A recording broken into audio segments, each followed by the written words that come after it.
Baik, selamat pagi, siang, sore, malam, Bapak atau Ibu. Jadi kami dari kelompok 24 mata kuliah KWM di sini terdiri dari saya sendiri, Radit, dan juga teman saya, Hakim. Kami akan mempresentasikan laporan proyek virtual lab kami yang berjudul Simulasi Interaktif Gerak Parabola atau yang masuk ke mata pelajaran atau mata kuliah fisika. Mungkin langsung saja ke bagian ini. Jadi, kita semua tahu bahwa pembelajaran fisika, khususnya materi abstrak seperti gerak parabola, seringkali menjadi tantangan bagi siswa ataupun mahasiswa. Siswa sulit memvisualisasikan bagaimana variabel seperti sudut dan kecepatan memengaruhi lintasan. Untuk mengatasi ini, kami tidak hanya membuat simulator, tetapi sebuah platform pembelajaran holistik yang lengkap. Tujuan kami adalah yang pertama, membangun simulator inti yang fungsional. Yang kedua adalah mengembangkan menjadi platform pembelajaran lengkap dengan materi, kuis, dan juga chatbot AI. Kemudian yang ketiga, mengimplementasikan arsitektur full stack menggunakan Node.js. Kemudian yang keempat, menerapkan autentikasi aman dengan JWT dan penyimpanan state penyimpanan state pengguna di MongoDB. Serta yang terakhir adalah eh, memenuhi aspek desain UI UX yang berpusat pada pengguna. Nah, ini tujuannya. Kemudian dari tujuan tersebut kami menurunkan ini ada kebutuhan sistem. Kebutuhan fungsional kami petakan ke dalam 4 modul utama yang bisa dilihat pada tabel 2.1 ini. Eh, yang pertama ada manajemen pengguna, itu mengenai registrasi, login, logout. Kemudian ada simulasi inti, visualisasi kanvas, dan kalkulasi. Yang ketiga ada penyimpanan state, untuk menyimpan dan menghapus riwayat. Dan yang terakhir ada edukasi dan interaktivitas, yaitu materi, kuis, chatbot, dan gamifikasi.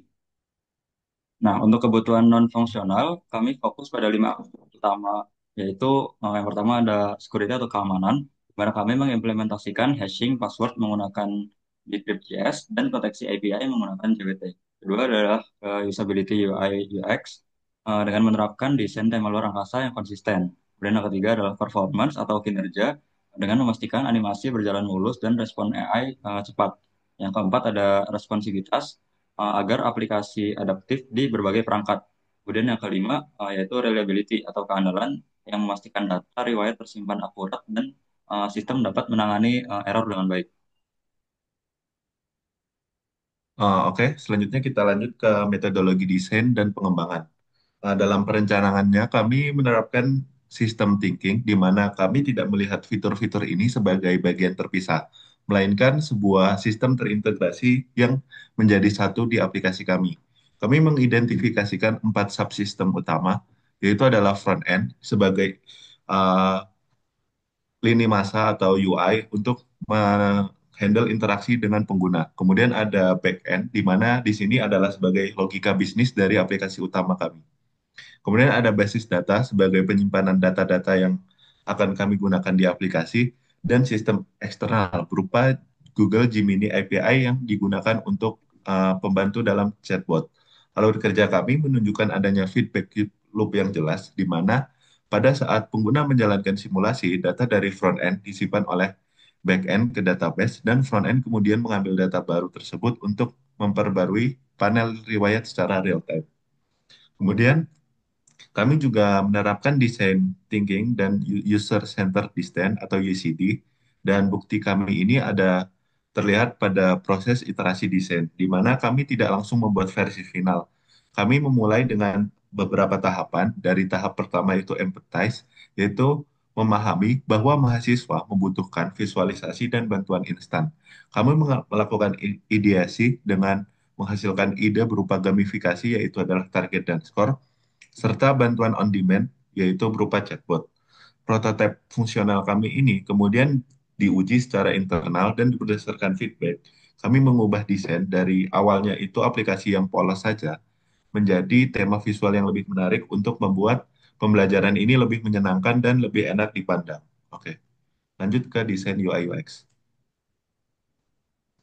Baik, jadi hasil dari proses UCD tersebut adalah desain UI UX kami. Kami menggunakan struktur card based yang memisahkan fungsionalitas dengan jelas.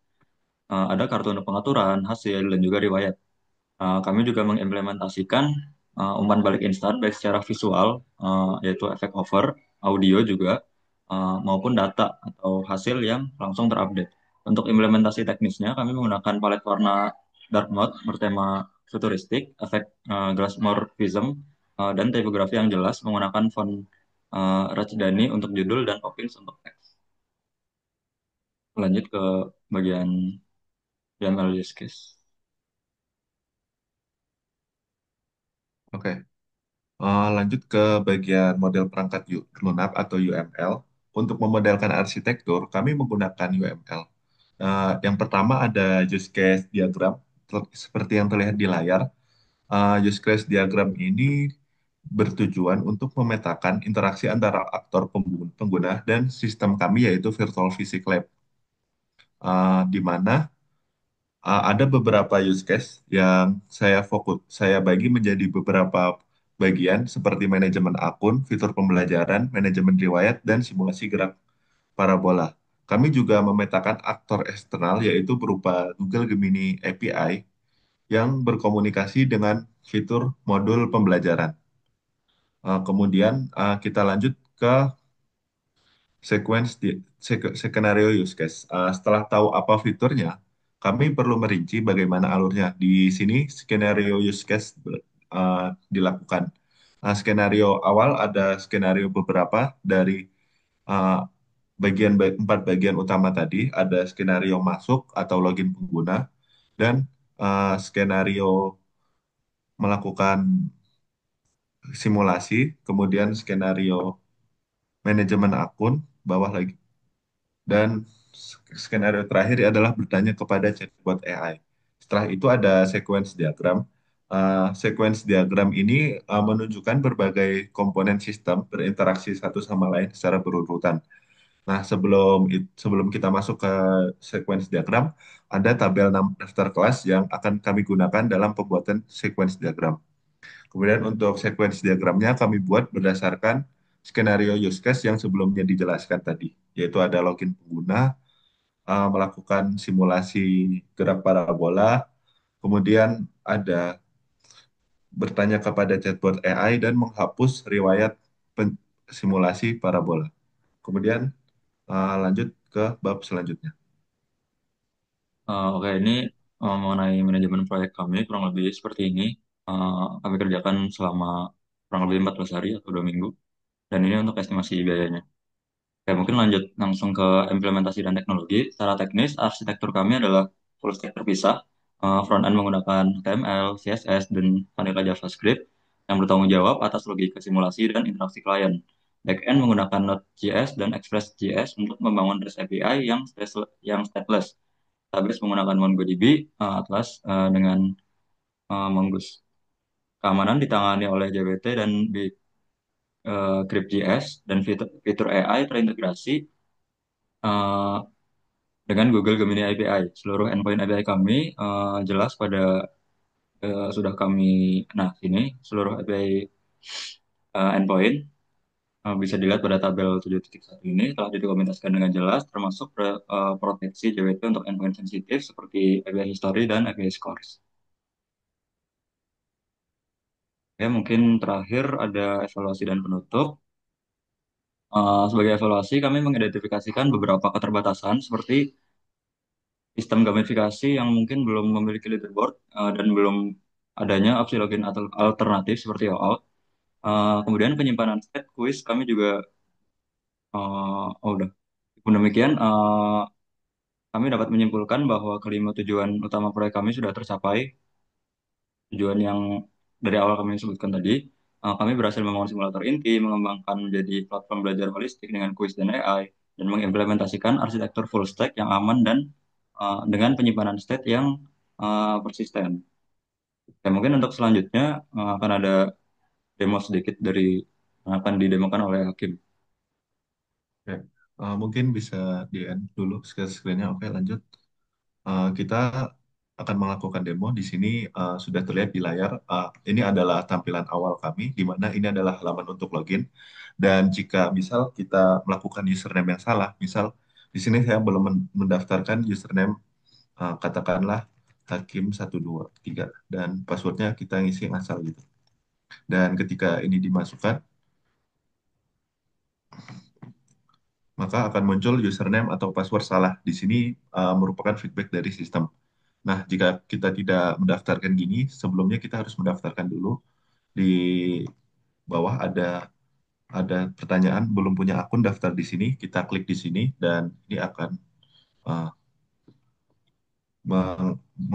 redirect kita ke halaman untuk membuat akun. Di sini saya akan membuat akun dengan nama saya sendiri, yaitu Hakim 123 dengan password yang sama saja biar memudahkan dalam proses demo ini. Kemudian ketika kita selesai mendaftar, ada feedback dari sistem yaitu registrasi berhasil, silakan login dan kita langsung ke direct ke halaman login. Nah, di sini kita langsung saja memasukkan nama atau password yang sudah saya buat sebelumnya. Dan setelah ini muncul bahwa pesan bahwa login berhasil dan kita akan langsung ke halaman utama.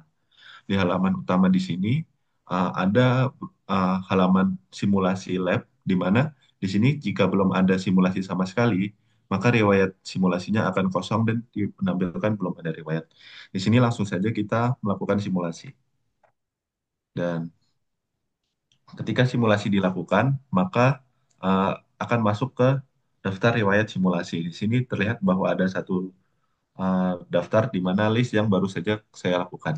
Kemudian kita bisa mengubah sudut ke saat penembakan parabola ataupun kecepatan awal serta nilai konstanta gravitasi. Misal kita ganti ke 30. Nah, oke, di sini langsung masuk saja ke riwayat simulasi dan langsung masuk. Nah, jika kita ingin menghapus salah satu atau semuanya, kita bisa memilih ada tombol hapus semua maupun gambar tong sampah di sini untuk menghapus riwayat simulasi. Di sini saya contohkan untuk menghapus satu dulu. Di sini ada pesan konfirmasi apakah ingin menghapus riwayat ini. Dan jika kita pencet OK, maka riwayat akan terhapus. Bisa di refresh.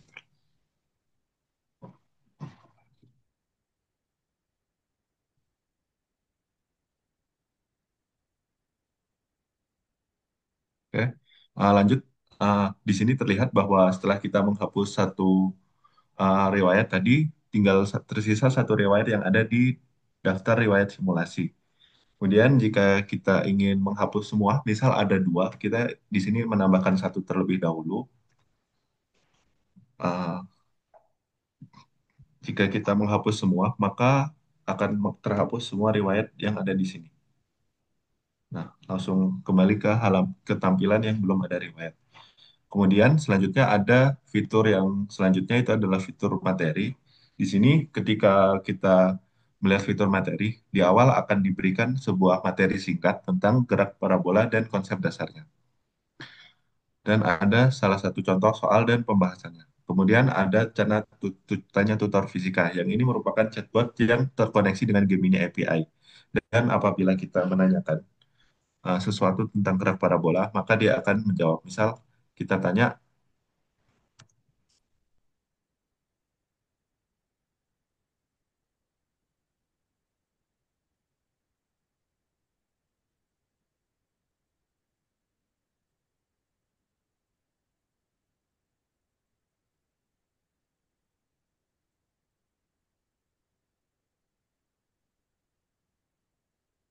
nah, ketika kita memasukkan pertanyaan tentang gerak parabola, maka akan dijawab oleh chatbot yang terkoneksi dengan Gemini API.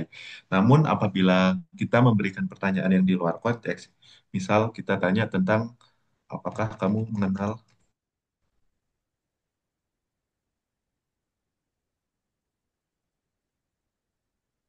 dan apabila kita memberikan pertanyaan yang di luar konteks, maka dari Gemininya ini akan memberikan batasan di mana langsung memberikan pesan bahwa tidak bisa menjawab pertanyaan di luar gerak parabola.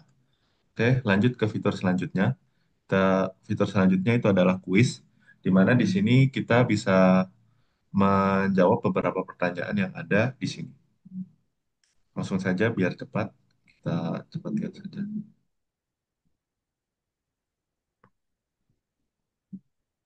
Nah, ada kuis di sini, ada sekitar 25 soal untuk kuisnya. Kemudian jika kita berhasil menjawab beberapa pertanyaan, maka skor kita akan muncul di halaman terakhir ketika kita telah menyelesaikan kuis ini, di mana ada tombol selesai di akhir dan akan menampilkan skor Anda. Di mana di sini saya telah berhasil menjawab 3 dari 25 soal dengan benar dan ini merupakan skor terbaik saya saat ini. Dan jika ingin kembali ke halaman utama, kita tinggal pencet ke kembali ke simulasi atau ke tombol simulasi yang ada di atas.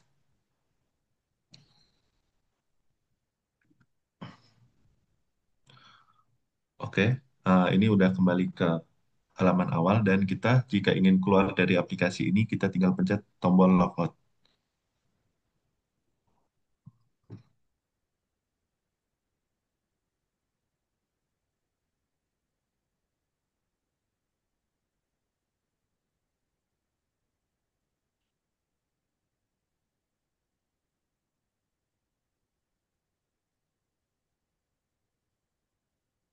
Nah, ketika kita memencet tombol logout, maka akan kembali ke tampilan login. Mungkin cukup sekian presentasi dari kelompok kami. Kurang lebihnya mohon maaf bila ada kesalahan baik perkataan maupun perbuatan. Selamat sore, siang, malam maupun pagi.